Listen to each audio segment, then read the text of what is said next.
Much like the progression of phones, Yes. computers, music, we Gen X types, Yes. as you and I are, Yes. have seen a lot of change We have. in the classroom too. Oh, really? Yeah.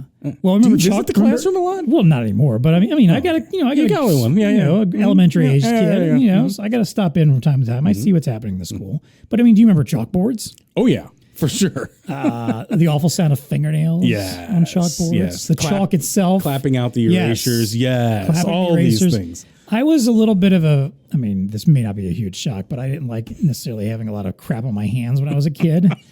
That's a huge shock. This thing is, it's obviously lent itself to my adult life as well. Yes, so clearly. I hated Maybe chalk. that was the genesis of it, but go ahead. I hated chalk. I hated having chalk on my fingers. It was an awful feeling, something I hated. So I hated the chalk. Clearly, it's cutting through, yes. Yes. So I was happy when things transitioned over to the dry erase board. Oh, yes. I think that was, I don't know, it was probably middle high school when that started becoming a thing. And then also, it made me think of overhead projectors. Those were, I think they were still using those when I was in college. For sure. For sure. Nowadays. Are you talking the old one where like you put a little piece of film over the... Yep. and then- It was lit up from above, shining into a mirror. The mirror those. projects it up on the wall. Yeah. Very simplistic We just technology. lost half but the audience there. got it by the done. way. Yeah, no doubt. Yeah. Because, yes, in today's world, we've got digital screens, interactive touch displays. Yes, we do. Kids they just Projectors. We still have projectors, but now they're high-end, nice. Oh, yeah, exactly. And interactive, but anyway. Yeah, you're not slipping a little piece of paper that someone's writing on, Right. and trying to put it up there. Yeah, exactly. It's good, cool stuff. So, to that note, if you're trying to figure out where this is going, today on the pod, we're digging into the results of another end-user survey. Nice. This time talking to the people in education about their display usage, their frustrations, their wish lists for the technology. So sharpen your number 2 Ticonderoga. There's going to be a quiz later. I'm John Martin. I'm Dean Reverman. Welcome to BlueStar Nation.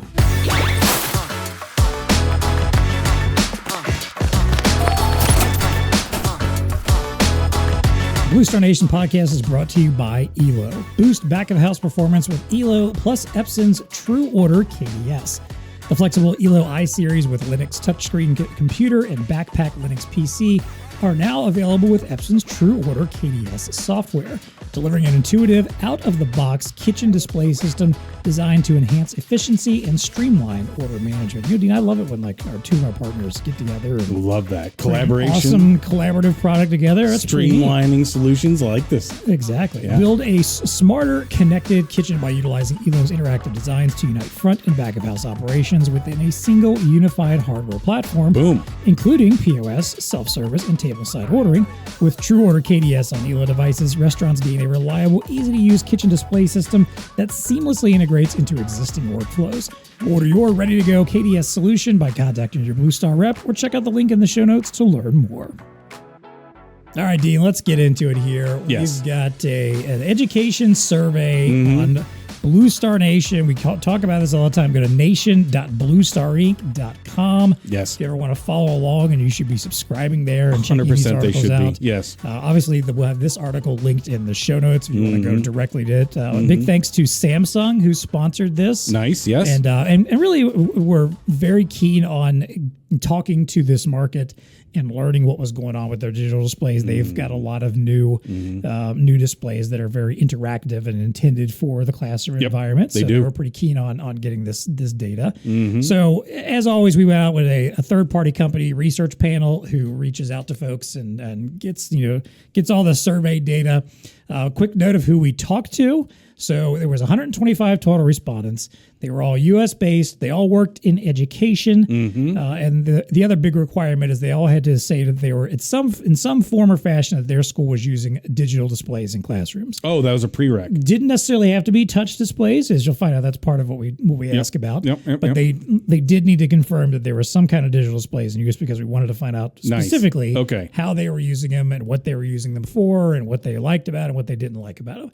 Wide range of different types of people here. We had folks in higher ed, K-12, post-secondary education like vocational, trade schools, stuff like that. Pretty much almost an even mix of those. You had folks at every level from, like high level principals and deans and provosts down to teachers and instructors, various sizes of schools, from employee amounts, and then also various departments too, like the IT and educational technology, curriculum, academics, and admin. So again, nice wide group of people that we were talking to. Yes. And again, we're going to cover a few highlights from the article. We are. I recommend checking it out to dig a little bit deeper in here. Some people may look at the title of this article and say, well, that's a little nichey if I don't play in education. True. I'm going to come out of the gate and say, well, yes, while much of this is contextually, around education, there are some tidbits in here for just general selling of digital displays that I think that you should continue to listen even if you don't. However, if you do sell into education, this thing is a flipping roadmap to what you should be, have in your talk track as it relates to selling digital displays. Exactly. And what you should know before you even get in the door.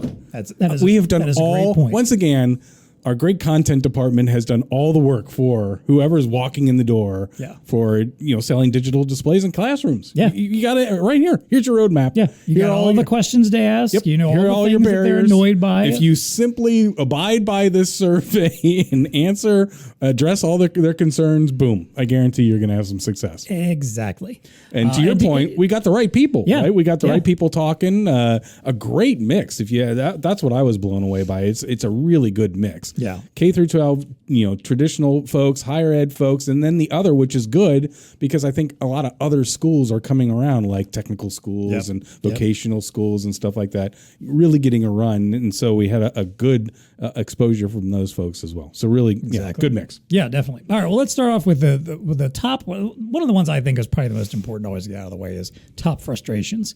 For these folks that are using these digital displays, what's annoying them? What are they annoyed by about their current displays? 30% said that they were difficult to operate. 16% said there were limited applications available, like apps and applications, stuff that they can actually do on the displays. 15% that the hardware or software was outdated. What stood out to you here, Dean? Is this all kind of jive with what you would expect? And what do you make of those responses? Here's what I make of these responses. You need to do your work before you walk in the door. That's where I'm at. Their top frustration is difficult to operate. Well, to me, that just requires an investigation on how are the users, how are the teachers, professors, admins, how are they using the system? How would they like to use the system? Why are they saying that it's difficult to operate? I have a hard time believing that because as consumers, I can turn on a TV. I can navigate the menu to a certain degree and get it to do what I want it to do, so there can't be this huge disconnect as me as a person using a display at home and a teacher's need to use it. However, so I think that requires a little bit of investigation. Walk around, talk to some people. We advocate this all the time. Oh, yeah. But how do you differentiate yourself? Well, you know what the solution is and how it's going to be applied in its application. So another thing that I thought about this, though, is that here's an opportunity maybe to do a managed service. So follow me here a little bit. If you know that operations are difficult to operate is one of the key things, okay, so map out what the operation is, meaning ask the people that are going to be using it. Maybe you come up with a little one-pager about, hey, we heard that you're going to be using the display in this fashion. You're going to want to try to run these apps, Here's how you do that. And then you could do a managed service. You'll go back to the school district once a year, do a survey on how administrators and teachers are using their displays, and if there's any modification you need to the standard operating document that you created, you will create that for you. There you go. Then there's maybe a couple $1,000s more a year that you can do. So I think that if you're just creative, you can figure out ways to mitigate quote unquote difficult to operate. Because again, to me, that's just what. I mean, everybody knows how to operate digital displays. There's a disconnect there around what the capabilities are of the system and what it can get. And I think the second point, which is limited applications, speaks to that. So, I don't, and this is where I just get out of my comfort zone. I don't know how teachers are using it. Yes, I mean, maybe they're using it for Google and Google Calendar and Google blah, blah, blah. But are there specific applications, I guess, that they're trying to utilize And what does that mean? Like, it could be like running videos. There could be like actual like interactive lessons. Correct. There right. Could be, you know, stuff like that. I mean, it could be like virtual lessons or something like that, where someone's getting, streamed in, to give a lesson on something. Who knows? Yep. So maybe, if you did a little bit of due diligence on the front end and asked those types of questions, now you can go back to the school board or whoever the decision maker is and say, hey, by the way, we learned this. They're trying to run these types of applications. And oh, by the way, that means there's a little bit more compute power that needs to be there. Maybe that's it. Right. That, we're limited in the applications because I try to launch this whatever application and it sucks and it crashes the display or whatever it may be. So to me, I mean, I think that there's just opportunity here, but you got to do a little bit of due diligence and understanding what are the use cases. That's what that's telling me. Yeah, when somebody tells me it's difficult to operate. I think the other part of it too that stood out to me is the idea of like, pay attention to what you're trying to sell to these particular institutions too. I mean, granted, anything we should be selling hopefully is going to be user friendly and intuitive and understandable for the end user to use. It's, there's no point to it if it's a technological nightmare. But I think in particular in this industry where, again, you might have a lot of folks who are very good at teaching and they're exceptional at that. They may not be technologically, advanced enough. Yeah. They may be, for sure. Maybe technology is a little bit of a struggle for them. So the simpler you can make it for them, the easier. To your point, I like the idea of like that kind of like a checklist of like, hey, here's how to do all the things you do. Yep. You also have to think, and we'll get into interactive and touch screens here, but if you are using those, that means there's a good chance also that the students are interacting with it, which means you got to make it also something that's intuitive for a child potentially. I mean, granted, it could be up to adults, but let's assume, like if you could be using this in a first, second grade classroom where you're expecting kids to come up and interact. Now, granted, modern kids have probably already had enough exposure to screens that they're familiar with how they work, but even then, there's still got to be something to make it, as simple as possible for them. So that should be a guiding principle of like what kind of technology you're trying to deploy. 100%. That it doesn't take an IT person. It doesn't take the campus IT people to understand how it works. That, Mrs. So-and-so and all of her little second grade students can be just as easily figured out as anyone else. Well, where I was going to go is it's also important for the facilitator or the teacher or whatever label you want or title you want to give that person to understand the technology too. Because let's face it, the teaching profession, you're going to have a lot of older individuals that may not be as comfortable with technology as the kids are. Quite frankly, to your point, I mean, there's probably some kids that can walk into a classroom and just work circles around whoever their teacher or educator is, just from a technology standpoint. A top frustration that I thought was interesting in the survey at the lowest end was only 2% said it was frustrating for them to do a screen share or simulcasting. So screen share, I'm just over on that. To me, that would have been one of the more technically harder things to do, but apparently that's not. Either that or it's just the people just aren't doing it. Oh, that's a good point. Because I mean, we were asking for their number one frustration essentially. So it could be either that people just aren't doing that at all, and that's probably, which again to me is a bit of a miss because again we live in this digitally connected world where not only do you have the potentially those screens in the front of the classroom, but more than likely most teachers are using some kind of a laptop or a device of their own or something. And how cool it would be to be able to take something and throw it up onto the screen. I don't know. So I was curious about that myself. Like, does that mean here? I thought we finally conquered that. Like, I suspect the it's usability. But then I was thinking to myself, well, if you can do a screen share, well, you can do a lot with the display. That's if true. You can conquer that. That's usually like the hardest one to tackle. It's probably more like, nope, I know that's a thing, but I can't do that, and I don't know how to do it. Now, here's one thing I did notice: the top frustration. Again, to your point, difficult to operate. Right. But the next question we asked is, I want my display to have X. Right. And the very first one was better user interface. So to me, there's a correlation there, right? Yeah, definitely. It's difficult to operate. I need a better user interface. Now, the second thing is, I'm pretty sure you can customize just about any user interface within a display. So that, again, just takes a little due diligence on whoever the reseller is or the solution integrator doing the installs or setting these up. Oh, by the way, BlueStar could help you with that. Like if we need to unbox the displays and make sure that they're set up with a certain home screen that has limited availability of applications, because I get it. When you get if you've gotten a new TV lately, It's been a while. Oh my Lord. But yeah, they have all the things on them now. Yeah, you turn it on and it's like, it's just nothing Here's but menus. 60 tiles and menus and yes, apps. And, exactly. Yeah. And what do I spend the first 15 like, minutes? I just want to find Netflix. Delete. Exactly. Deleting apps, deleting capabilities. So I think that some of that is probably, that's just my guess, right? It's like these user interfaces are no good. It's hard for me to operate. Well, I think this is another example too of one of those industries where there's probably a massive, I think you see this in other industries too, but in education in particular, there's probably a massive disconnect between the folks who are responsible for getting this stuff installed. Let's say there's a campus IT, yes, department or a person or whatever, that's that fair. It's their job. They get it, they set it up, they plug it in, they get it running. That person probably doesn't know anything about education, anything about teaching. They don't know anything about what the students are actually doing day to day. They don't know, that's not their job. That's not their expertise. That's fine. Same way the teacher doesn't know anything about how to get that thing out of the box and mount it on a wall and, up and running and with all the latest gadgets and apps.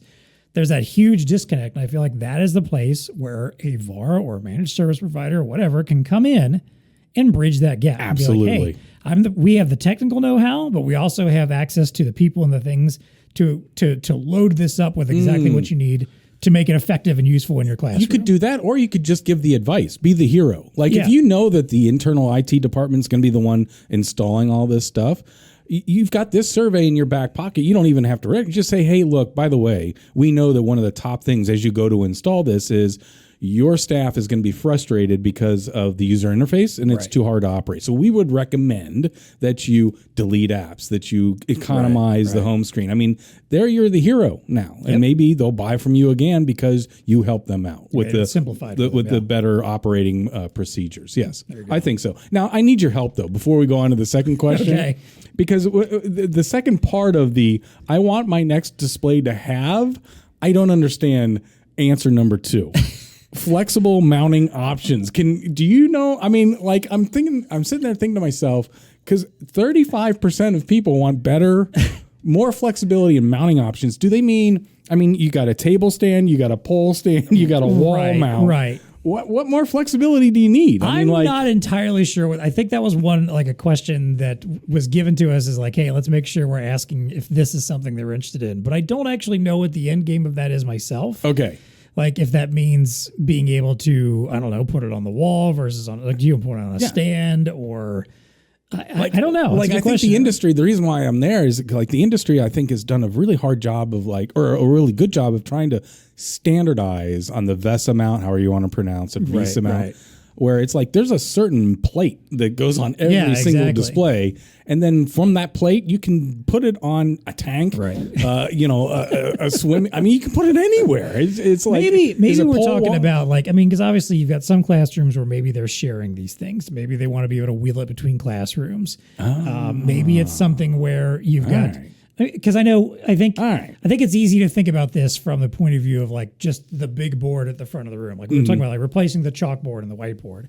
And there's definitely a case for that. But what if we're also maybe talking about slightly smaller versions that are more like television sized almost that can be used for maybe you've got some kids in one side doing a lesson on one and on the other side a different lesson going on or something. Maybe it's the ability to for the teacher to pull it off the wall. Yes, that's where I was going to go. So you're saying it'd be great if there was like a piece of paper or something like that they could just move around and utilize. Now that makes a lot of sense. Because some teachers, I was getting too a lot of geeky teachers like to talk while they're and teach. Oh, while for they're sure. Kind of moving I totally get where you're going with that. Yeah. So maybe if it's something where like, hey, I'm over here now, so I can pull it over this way and make some notes on it and put it back for you guys to see or something. I don't know. You know what I'm envisioning now is like Marco's Steadicam when he has this whole rigged unit on his, and it's just a display that's following them around and they're referencing. All right, here we go. We're merging robotics. You make a robot with a giant screen for a head. Yeah, exactly. Yeah. And it just goes where you need it to go. That's absolutely going to happen. Now, the third thing on there, and I know you want to move on. I apologize. It's all right. Real-time messaging to displays. That's interesting. To me, that's a software issue, not necessarily a display issue. Right. But that does speak to where administrators and teachers are thinking of this system needs to be able to communicate campus-wide messaging. Yep. Now you're thinking of active shooter type scenarios. That was a lot of what stuff was behind this, was the idea of like safety protocol stuff. Totally get that. So that's got to be in your talk track, right? Yep. You have to have at least ask questions around like what system do you use to implement an active shooter alert? Right. What are you doing today? And make sure that either the display can handle that or the system that is running the display can handle that. Right. If it's number 3 on what I want my display to have, I would address that like up front. And let's talk about that, because I'm pretty sure you're going to be interested in that. Yep. So anyway, there you go. All right. Well, you tackled our last point there already, so we don't need to talk about the wish list later on. Let's talk about the barriers for interactivity, though, because again, the caveat was that we wanted people that were using some sort of digital displays, but they didn't necessarily have to be interactive or touch screens. Yep. However, we did ask a question about that, saying are your screens interactive or touch screen? And then for those that said no, which I think it was a little less than half, but still a pretty good chunk of folks that said, no, we're just using standard displays, not interactive. We basically were asking, all right, why not? What is the reason in particular that you're not deploying interactive displays? So not terribly surprisingly, 41% said cost and budget. Again, this is one of those things where I feel like if you put cost as an option in a survey, most people are probably going to pick cost as the reason why they're not doing something. Too expensive. Yeah. 39% though said technical difficulties. And more importantly, this was one of those surveys where I definitely felt the need to drill into like, all right, what did folks in the IT department versus teachers say? What did folks in higher ed versus K through 12 say? And this one was one where I thought there was an interesting, connection difference. So to me, that technical difficulties, that just lends itself right again to the difficulty to operate. It's low hanging fruit. And especially because 62% of the folks in IT or ed tech and 50% of the instructors said technical difficulties was the big reason. 62% of IT? Right. So that tells me, which is fascinating, because you would think maybe it'd be a little more weight heavily one or the other. But it tells me, because other than that, we've got like admin and curriculum folks. They probably are not the ones who are actually actively using these displays or are actively trying to figure out how to use them so that they know that there's technical difficulties. They probably are like, nah, that's fine. There's other stuff I'm concerned about. But when we are saying that the IT folks and the instructors, half or more of them are saying the reason why we're not bringing in interactive displays is because of technical difficulties. Again, that's a big hurdle. Piling on That's a big hurdle. To that idea of what are you selling to them and how are you managing what you sell them? How are you helping them figure out what to do with what you're selling them? Are they not touching this because they simply don't think they have any idea of how to use it? Is there a whole extra layer to the idea of interactivity that they think makes it more difficult to manage and to handle? The IT department saying, I don't want to me, they're probably thinking like, I don't want to have to figure this out, because then I've got to teach not only get this stuff in the classroom and teach them how to turn it on, but now I got to teach a bunch of instructors how to actually use a touch screen or something, And then the instructors are like, okay, so now I got to figure out how to like use my giant iPad now that's on the wall or something. I don't know. I'm like, I don't know what the real reasoning behind that is, but to me that was a big jump from the overall 39% to half or more of all the instructors in IT are saying it's technical difficulties that are keeping us from using these. And maybe these are the people that had a bad experience in the past with trying to implement some type of interactivity. Right. In the past, it's like, in the old days, it's just this mouse cursor, right? And you're like, had to hunt that thing down, and then it just created like all something kinds you're of trying issues. to drag and move stuff, and it's that clunky never worked, and not intuitive. Yeah. That's really that is fascinating, because when you think about it, interactivity, I would think that most teachers would want some type of capability around that, because it engages the students so much more, right? Yep. I mean, an interactive environment where you can whether it's a projector, you can walk up, and I know that's not a touch display, but interact with it, or if it is an interactive screen and being able to call students up to draw on it or to interact with it, that's just going to be a way better learning experience. I mean, Definitely. I know the chalkboard was limited, but I could go up and draw and answer and think about how cool that would be now. if you're using an interactive screen where, I don't know, maybe a homework assignment where you're supposed to match things up or whatever. And normally the kids on a piece of paper would be just drawing a line from this to that in order to match things together. What if now they're able to go up to a screen and drag them together? And when they pull them together, if it's correct, right, it looks shiny and pops up and like, it has a cool little graphic or something like that. Yeah. It's stuff like that I think kids will genuinely love. I think that's what makes interactive displays like this cool. But again, you've got to help folks understand how to use them. Someone's got to be the partner to help them do it. And again, I suspect it's IT saying, I don't like it because I don't want to have to teach these people how to use the basics of touch screens. Yeah. And the instructors are going, well, no one's teaching me how to use this, so I'm just not going to do it. And I think the third answer sheds a little bit of light on that, meaning 20% of people said, well, they're really interactive displays are only needed in specific classrooms. Yes, So what they're doing is they're justifying the fact that, hey, I don't want to do it. It costs too much. It's really difficult to operate. And by the way, we only use it in two classrooms. Like, no. Which get more creative with your curriculum, because you should find use cases everywhere. I would think so, right? Again, because I think interactivity, I'm not a teacher, I don't know, but to me, I would think that having that option would be so much better than Well, to me, in my mind, that's a foundational aspect of teaching, is you want to get your students engaged and interactive, exactly. And again, I don't know too many students that wouldn't be excited to be able to run up to the big board in the room and mess with it and do stuff, with their fingers. It's just like, again, kids are growing up with screens. At any age, you throw an iPhone or an iPad in front of them or whatever, and give them stuff that they can touch and play with, and you can just see them light up like this is so much fun and cool. But to your point, that's even more reason why I think these places should be looking for this type of technology, because it's speaking to the participants, the students.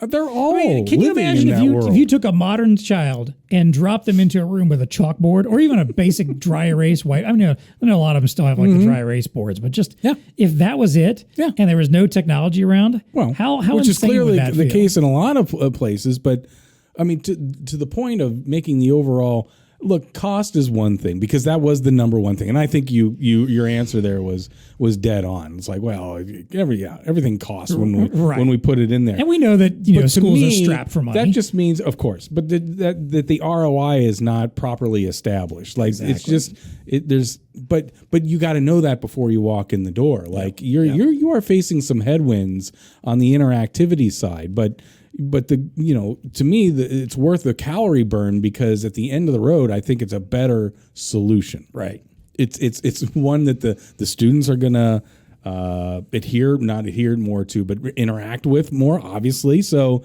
it's interesting. This part of the survey was pretty interesting from that standpoint. Anyway, you got to know the ROI. You got to be able to walk in there and talk the workflows and understand how these systems can be utilized more effectively. This is a salesmanship kind of thing. Yep, it's not hey, I've got the latest gadget, here are all the cool specs. This is gonna be one where you're gonna have to really show off what it can do and how it can improve their day-to-day work in the classroom environment too. So I agree. That's why you might need someone that's kind of specialized in that. I know this is one of those things where maybe you have a former educator on staff, or maybe you have someone you can tap into in the community that is familiar with the stuff and can be that kind of a champion and speak the language. Or tap into the vendor. They have Samsung has folks that are education specialists that I'm sure would get on the phone at least as a minimum. And help walk. Well, we call out one of them in the article who helped us craft some of the questions here. Dr. Micah Shippey. He's the director of Education Solutions and Channel Sales for Samsung. This is his specialty. He's familiar with it. So. All right. Well, the last section I wanted to tackle, again, there's a lot more stuff in here that I recommend you go and check out and dig a little further into. But I always think it's important to understand, like, all right, what are you dealing with when you go approaching an industry? Like, who's actually doing the work in house? What does that look like? Who should I be talking to? Where do I go if I want to go and try to sell these solutions or upscale what they're doing? So we asked some questions about support, essentially, like, hey, who's supporting your display? Who's responsible for the maintenance and the upkeep and getting these things off and running? So we asked that question. 43% of schools said that the campus has its own IT department that's managing and maintaining displays. 40% said they were using an external IT company, and 17% said it was on the teachers and staff. I feel bad for that 17%, but Like, I hope you have some awesome teachers that are able to handle this stuff, because like it's not like they don't have enough to do. Right. But I found this particular question, it was another one where I felt the need to go, all right, I need to break this down a little further to see what we're dealing with here. In particular, looking at school sizes. And I thought this was brilliant. Yep. So for school systems that were fewer than 1,000 employees, 45% were utilizing external IT versus only 25% in-house. If it's 1,000 and over, they're 33% external, 62% for campus IT. So obviously, this is something where the bigger the institution, the more likely they have staff on campus that can manage and handle this stuff. And they're probably going to be the people that you're working with more often than not. You might find folks that are a little better and more comfortable with understanding the technical issues and difficulties. But if you're working with smaller schools, if you're working with, one-offs or very small school districts or rural areas, small colleges and universities, then, or some of these like trade schools, vocational schools, where they're likely not to have as many employees, and also means they probably, if they have a campus IT department, it's probably small, and it's probably just more of the standard IT, just making sure all the stuff is working. Computers are running. Keeping the computers running, keeping the network up, phone lines going, all that kind of stuff. Right. And that's where you could potentially step in and be the hero to be that external IT. And let's be honest, if you're stepping in and helping for something like this, there's probably 50 other things that you could be helping out with too. To get, point of sale for the cafeteria, who knows what, depending on what your business model is. So what did this strike you the same way? Oh man, yeah, absolutely. I thought this was a brilliant piece of gold here, and I was going to compliment whoever wrote this particular write-up, because here it is. And I'll just, the one sentence that we highlight in here, and I not to pat us our own on the back, but I like how we highlight certain call-outs, from the survey. And here's one. Providers seeking business with smaller institutions should emphasize their comprehensive, high accessible support, period. I mean, there you go. I mean, and not only that, but also maybe consider some type of managed service that you could do. And so if you are out there targeting digital display users in education, and they are 1,000 employees or less, they are ripe for the pickings for you. If they're 1,000 or more, okay, well then, as the article says, highlight solutions that minimize the burden on the internal IT staff will go a long way. So be the hero. To your point, help them navigate, whether it's setting the system up or use cases on how to manage the home screens or set up content. I mean, just dive in a little bit, but know that you're helping them. I think that's really, really good advice, depending on that. So to me, it was like, it's almost like this clearly defined worlds, right? Like the big ones that have their IT, and then the little guys and what they need. Yeah. But there's opportunity right there. Two different approaches that you'd have to take. Two different approaches. Absolutely. 100%. Because, again, I think the larger ones are probably a little more familiar with a lot of this stuff. They're going to be a little more capable, probably have more people on staff that are more savvy about it. Versus the smaller ones, they're going to be leaning pretty heavily on you. They're going to need your help. Yeah, so sell them on your services. There you go. Yeah, absolutely. Exactly. Otherwise, be the hero. Yeah, I agree. All right, well, we talked about the wish list already. Of what I got a couple more on the wish list. All right, what do you got there? What else do you want to share? Because that was a pretty big list that we included there. We just talked about the top 3. What's that? Oh, the wish list is the better. Yes. UI mounting, real-time messaging. Those are the top 3. What else? What else stood out to you on that list? I just wanted to call out the only 8% cited image quality. So to me, what I wanted to make sure that people are not doing is walking into a digital display sale and talking about image quality, because I think that when you read the verbiage from the manufacturers, it's all around resolution and 4K and blah blah blah and colors and stuff like that. To me, that's all table stakes. Everybody assumes that these displays are whiz bang and can display at a high quality. So if that's what you're selling, people don't want to hear it. No. Only 8% of the people are even mildly interested in image quality. I mean, why would you be selling a display that didn't have good image quality? Right. I feel like you're right. That's a baseline expectation.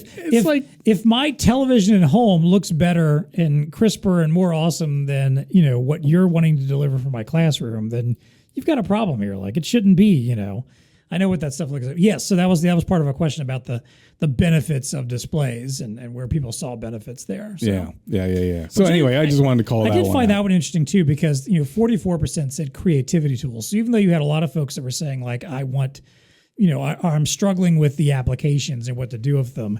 I guess the folks that are using them and understand what they can be for are benefiting and find the creativity aspect of it very beneficial. But that just gets to the point of understanding who your audience is. Yep. What are the workflows that they're using it for? Not walking in the door and saying, I've got the highest quality image, blah, blah, blah here. No, nobody wants to hear that. Go in, talk to the teachers and the administrators. How are you using? Creative tools. What kind of creative tools are you looking for? Yep. And then dive into that a little bit and figure out what those are. Well, and the point too also is that I'm assuming that most instructors in most schools are not using displays like this just for the sake of lecture. Right. It's just for some notes on the screen. It's just for an image. Essentially just turning the old overheads or projectors into screen instead. Like that's not what we're talking about here. It's like the whole death by PowerPoint thing. Like if you're just running a PowerPoint slide in a presentation, you're probably not very well engaged when you could be doing other things and have more interactivity. I suspect that most folks that are using these screens are expecting like this is to do more than what I used to do in the past, and what was being done when I was a kid in school.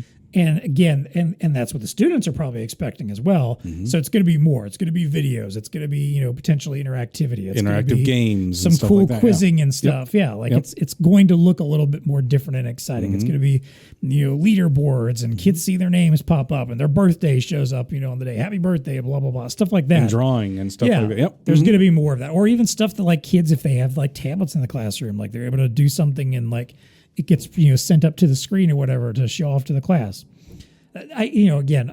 The expectation is going to be that they're doing more than just simple lectures. For sure. Maybe higher ed, you might still be dealing with some of that. But even then, most of them are probably running some kind of videos or something, or guest lectures that potentially are streamed in. So good stuff there. A good roadmap here, if you ask me. The survey really kind of, if you just follow those things along, now you got your talk tracks. There you go. And how you can get, dive a little bit deeper. Good roadmap. All right, we'll give our final thoughts on what we think UVARs should be doing with this, if you haven't picked up on that already. But if you zone out for a while and come back for the VAR value section or whatever to really pay attention, then we'll wrap that up for you.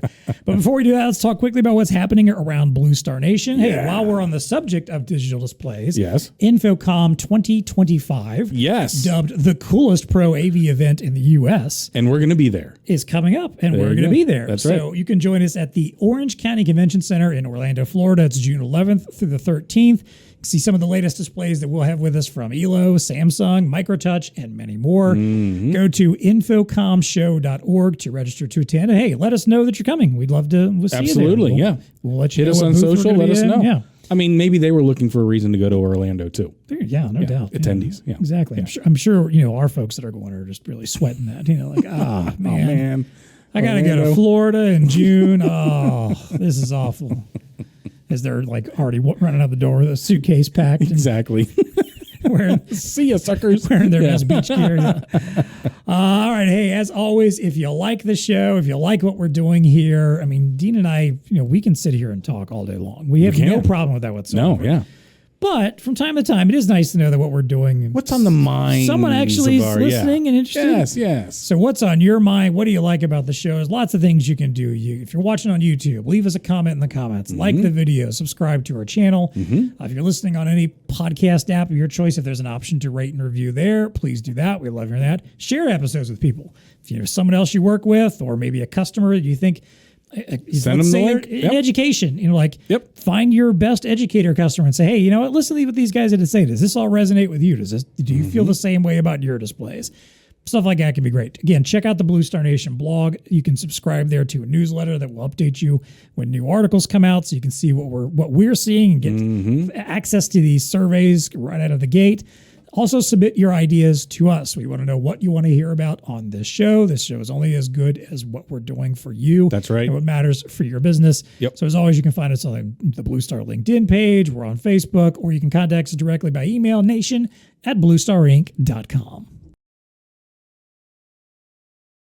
All right, Dean, let's do a little VAR value here. Again, yes. I feel like we've been pretty much highlighting all along the way of like what VAR should be doing. Yes. But let's give a final takeaway. Well, to me, you got this data in your VAR. What are you going to do with it? What's your operate operational, activity that you're going to take out of this? Well, I mean, I think you got to roll up your sleeves. Like if you're selling into the education department facilities, and we've given you a roadmap here of the topics that you should address, have those uncomfortable conversations. Maybe, I don't know, uncover the needs. But to me, it just says you just have to do your work when it comes to the education. If you're really trying to sell interactive displays and display technology, roll up your sleeves, understand what the workflows are, ask how teachers would like to use the systems, be the hero to those IT departments of the larger organizations, and help them map out implementations that are going to be successful, that are going to enable the technology. So that what you don't want are people to be frustrated because the user interface is no good, or they think it's too hard to operate. I mean, these are silly in this world. Like, we should be able to mitigate those things, and really help out. So that's all. Roll up your sleeves, get to know it a little bit better, and I think you'll be a lot more successful. Yep, I'm with you on that. Again, I mentioned earlier, schools tend to operate on very thin budgets. Oh, for sure. There's not a lot they can do, and obviously, I'm sure that's probably, if you sell into education, that's probably a frustration you typically come across. Like, hey, I like what I got, but they don't have the budget for it, or they're not sure about it. But that's also where a big part of where you can make the tech investment worth it. Absolutely. By demonstrating that this isn't just me dropping some hardware on you and giving you my invoice and walking away. There's going to be more to it. I'm going to become your IT partner, or I'm going to help work with your IT team to give them training. Remote management tools. We didn't really talk about that. There were a couple spots in the survey where, and in particular, IT folks mentioned that they would like more tools and ability to remotely manage these displays. Where that could be something that you're helping manage. Again, make sure that kind of stuff is in your portfolio. Make sure when you're trying to go out there and win this business that the investment that you're asking for, which is going to be a big one to many, many schools, that it's backed up by, hey, here's not only what you're going to get out of this in the classroom, and oh, by the way, we're going to make it an amazing experience in your classroom, but on the back end, we're going to make it all simple and easy for your team, for your IT, for your teachers. We're not going to leave you stranded. We're going to we're going to make sure that this is always running without a hitch. I mean, the nice thing about education is it's very cyclical in nature, obviously. When the school year is going to start. Absolutely. So when you need to show up and start making sure that everything's up and running and ready to go. What better customer could there be? 3/4 of the year, Monday through Friday only, generally early in the day. It's like it's perfect for managed services. You're never going to get a call at midnight because the screen's broken. That's probably not. That's not happening. When things are going on there and when you should be there helping out. But to your point, I mean, we know that much of the industry is pivoting to services, and I just think there's the ability here to add on incremental services. Yes, your point's valid that school systems are usually cash strapped, but they will invest in technology and keeping the technology relevant. I mean, nobody wants to implement all this technology and then nobody utilizes it, or they're not utilizing it to its full capacity, or it's actually adding more time. They're burning more calories to make it operate. So if you can prove that you can do better for them in that regard, I think you could win a couple $1,000s here in services or something along those lines. And now they're even more sticky to you for the next when the refresh comes down. So anyway, good stuff there. All right, so check out the article. See, I told you, go win some business. Even if you're not in education, everybody could learn from this particular survey. Exactly, because you could drop this into the corporate environment and probably hear 100%. A lot of the same questions 100%. About corporate displays too. I mean, it's the cost. It's the operation. It's too technical, too hard to use. I mean, how many times have you sat in a conference room with someone that was trying to put something on the screen and they were just like, it's not working. Never mind. We're just going to talk it out. Here, gather around my little laptop and stare at it over my shoulder. Oh, man. Good All stuff. right. Let's talk about then our favorite segment. What's on your radar? Something in the world of tech, innovation, science, business, news, entertainment. Just something we feel like chatting about today. What's on your radar, Dean? Do you remember what the environmental concern was of the 80s? The ozone layer? There it is. Yeah. The ozone layer.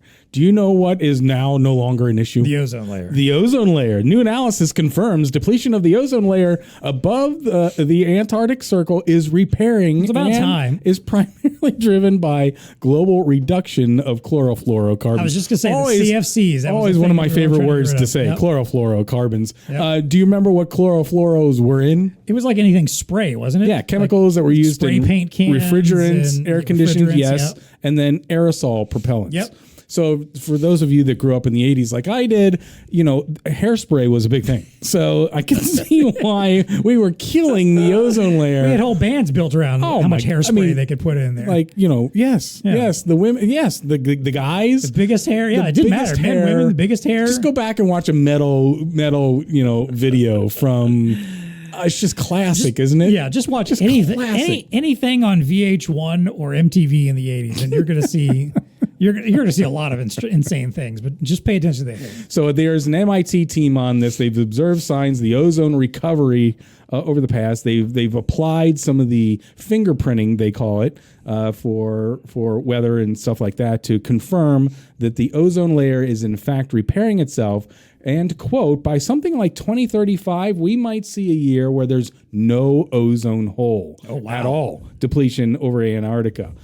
Which is something that, had you said that, 10 years ago, it would have been like, you would have thought crazy, kind of a thing. So anyway, there's a climate triumph. There we for go. Us, it's like every day as we get bashed over the head about how bad we are as humans and killing Mother Nature and stuff like that. Back off. Now, we solved the CFC problem. Hopefully no one takes the wrong lesson and be like, hey, you know what? The ozone's fixed. Let's bust out the hairspray again. Come on. Well, I don't think it's. Let's loosen all those regulations. It's not a license to get bad hair. Even though I have nothing to worry about there, I couldn't fluff the hair I have, even if I tried. But you don't want the hairspray coming back. There's all kinds of. Oh no! Like my mom still uses some of that stuff sometimes. Like, a woman's got a haircut almost as short as mine these days, and she still wants to load it up with hairspray. I'm like, what are we doing? Like, there's not much to move. What are you trying to hold in place at this point? Do you remember how mousse was a thing? Like, after the hairspray went to mousse. Yeah. Now you've got like the hard gel stuff or whatever. Which clays and stuff like that. I did that for a little while. I did like the gel thing, and now I'm like, no, like there's just not enough left. I just comb it. That's it. Yeah, there you go. Right. If I feel really crazy, like I might do a little bit of gel in the front and spike it or something. There you go. But I don't know. So anyway, we've conquered that. What's on your radar? We have. All right. So how do you like the idea of being able to, or your doctor being able to register and understand your emotional state, even if you aren't being particularly forthcoming about said emotional state? What? And more importantly, if they could do it with a sticker. What? Yeah. So what do you mean a sticker? Like something I stick on my body? Scientists at Penn State have created a stretchable, rechargeable patch, essentially a sticker. It kind of almost looks like an exclamation point, like an attached exclamation point of sorts. Yeah. That can be attached to the skin and has all kinds of various ability to measure skin temperature, heart rate, blood oxygen, a few other things that it can measure. And more importantly, it can distinguish between real versus acted emotions. Ooh. So in particular, they're thinking about this as for virtual patient assessments, for one thing, where like maybe somebody's got this thing on them and they're telling the doctor, no, I'm fine, everything's good. Yeah. But in reality, everything that's being read from their body is indicating like, no, they're not fine. Or also another big play for this might be in the mental health space. A lot of patients sometimes don't want to acknowledge their mental health struggles, or maybe don't quite know exactly what they're particularly feeling, or put on the brave face as they described it in the article. You're giving me polygraph kind of vibes here a little bit. I don't know that I like where this is going, but anyway, hey, Mr. Reverman, how do you feel? I feel fine. No, you don't. I know. I thought the same thing. I read that. I'm like, is someone going to try to use this for since we've already kind of debunked polygraphs essentially, are we now going to decide? We did? We debunked those? I didn't know that. They've been debunked for a while, more or less. Yeah. They still get used, but... Well, then why are we using them? Great question.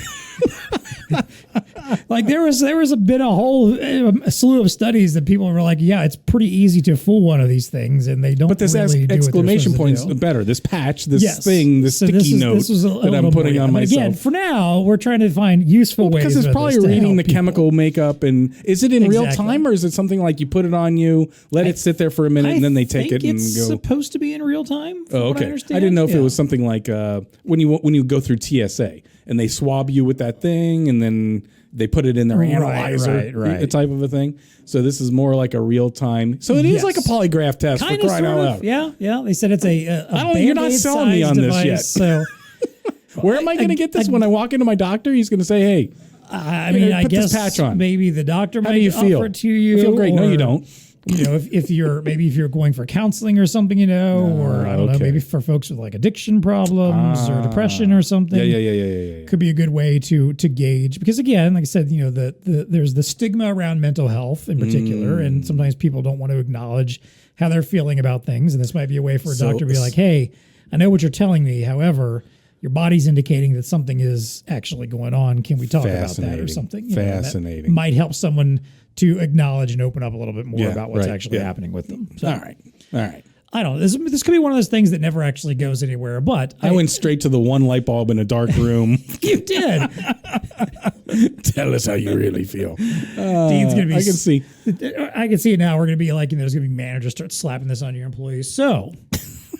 how do you like your job? Do you actually work 8 hours a day today? There's going to be a whole black market of like ointments and stuff that can thwart these systems. Like, oh yeah, you just rub this on yourself and you'll get a fake pulse or something like that. So where who came up with this thing? This was Penn State. That's right. Some scientists at Penn State put this together. And the article is actually from Penn State's website. So, as always, stick those articles in the show notes. Yes. All right. Well, we hope that you have enjoyed today's lesson. Yeah. Your homework is to review your education business.